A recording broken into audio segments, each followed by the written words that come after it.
Vias rápidas com pórticos ou autoestradas com portagens. A escolha é difícil porque o preço a pagar para circular nas antigas Scoot pode chegar ao valor cobrado nas autoestradas. Se percorrer os 217 km da ex-Scoot A23, entre Torres Novas e Guarda, numa viatura de classe 1, terá que desembolsar 16,32 €, uma diferença de apenas 5 € face aos 21,80 € cobrados pelas portagens da A1 nos 320 km que separam o Porto de Lisboa. A conclusão é do jornalista do Expresso, Rui Cardoso, que acaba de lançar o livro Pare, Scoot e Olhe, um guia para fugir aos pórticos das ex-Scoot.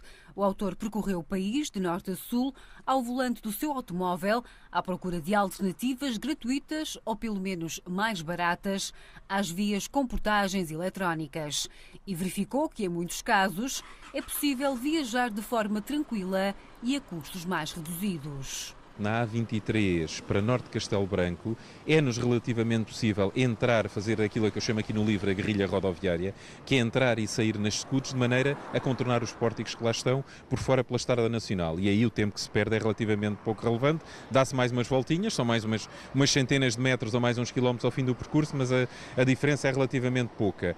Há casos até, como por exemplo na A24, entre Vila Real e Vila Pouca da Guiar, em que o caminho pela Estrada Velha, pela Estrada 15, até são menos quilómetros. E, portanto, aí assim claramente que se poupa tempo. Bom, e em classe 1 poupam-se 2 €, o que nos tempos que correm significa alguma coisa, apesar de tudo. No Porto, a A4 funcionou como uma alternativa gratuita à VCI até 2010. Mas agora, sempre que uma viatura de classe 1 circule nessa ex-Scoot, tem que pagar 50 cêntimos.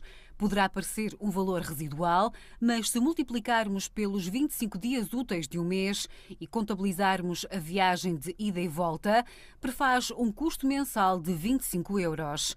É um esforço extra no orçamento familiar que tem levado à desertificação automóvel das vias rápidas com pórticos e ao congestionamento dos itinerários gratuitos perto dos centros das cidades, como as estradas nacionais e regionais. A VCI está permanentemente engarrafada porque passou a ser o único troço para o trânsito de longa distância fluir à volta do Porto sem pagar portagem. Quando, por exemplo, a A41 permitiria dar a volta, a chamada CREP, a Circular Regional Exterior do Porto, permitiria dar a volta todo ao Porto, exatamente entre Lessa, Maia, Valongo, por aí fora, e de facto aquilo tem uma parte tem portagens físicas, a outra tem pórticos, o trânsito todo poderia andar ali, que até acho eu que deveria ser incentivado a andar ali e não a poluir a cidade invicta, e efetivamente não anda lá porque aquilo custa dinheiro, e muito. E se o objetivo era angariar mais receita com a eliminação das Scoot e a introdução de pórticos, a realidade veio provar o contrário. Pensar-se